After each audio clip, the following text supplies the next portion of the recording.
Let's build upon some of the communication skills you may have already developed elsewhere and apply them to speech writing as a form of persuasion.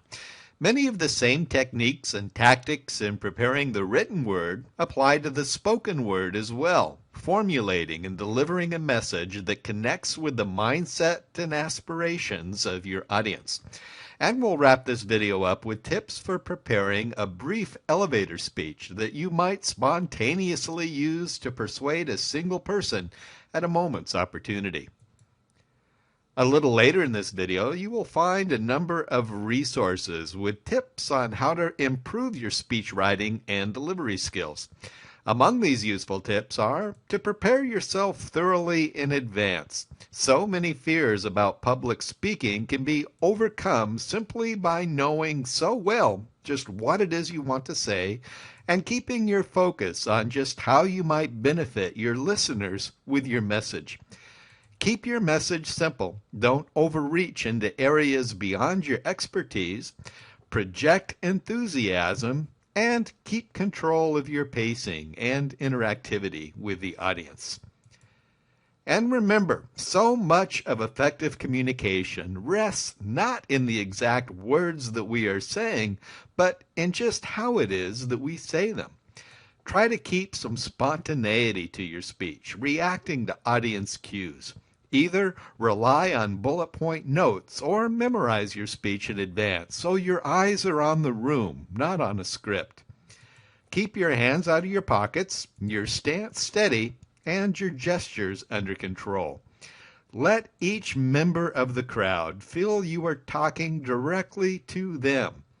Keep their attention on you rather than a screen in the dark. You are the star of the show, not the slides. And if there is a camera in the room, just ignore it. An important aspect of how we say the words we are speaking is the speed at which we speak them. The ear and brain can only run so fast to keep up with a motoring mouth. Research shows a speaking speed of around 160 words a minute is the best pace for holding your audience attention. That may sound fast, but it really isn't. It comes out to about 3 words per second, or about this pace, from now to now, from now to now. That means we speak some 40 words in 15 seconds. Of course, we may slow down our speed for greater impact, or speed up our speech to convey a sense of urgency. Here is a 40-word reading. Now, you may pause the video now or return to it later and practice your own pacing. At the right speed, it should take you about 15 seconds to read this entire text out loud. Go ahead and practice it a few times. Remember, in an actual presentation, your nervousness or adrenaline may cause you to speed up. So simply repeat to yourself a few times. Slow down. Slow down. Life sometimes comes down to 60 seconds, or the time it takes to travel between floors on an elevator. An opportunity presents itself. Are you prepared to grab it? I had a student once who got on an elevator with Steven Spielberg. He was tongue-tied for anything to say, so he simply did a few quick dance steps. Steven smiled, but got off the elevator at his floor with no lasting impression. To avoid your own tongue from getting tied, here are a few topics you should be able to speak on if the instant presents an opportunity. In a job search, you should be able to briefly summarize the kind of position you are looking and qualified for. If you are conducting research, you should be able to quickly explain why it deserves funding. If someone asks you a little bit about yourself, be able to talk succinctly about some of what you've done and what you are currently doing. During a job interview, it is common that you may be asked about your life goals. Why are you hoping to accomplish some particular success, and how might that be important to others? And a philosophical belief. One prominent TV journalist often asks her favorite question, what do you know for sure?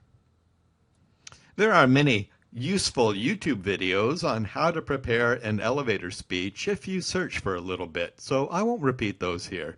But here is a quick summary of a very useful video, if you can pause and play and review these tips.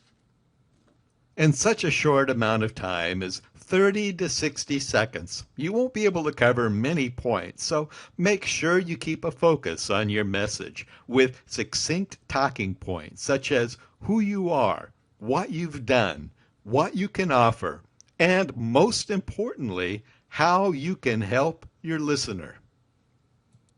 As we wrap up this topic, here is a sample of my own 40-second elevator speech. I've given versions of this countless times. You may need to modify your speech content on the fly for relevant details and the amount of time you have to speak it. But it will never hurt to have some general comments in your pocket that you can pull out and put to use in a flash. So there are some quick tips on public speaking and personal presentation. One of the best ways to get over any jitters is simply to be prepared. So I hope this does you some good. And here are some links to pages with free materials on communications and educational resources you might find useful, those that I share with my students at universities in California. And we'll see you next time.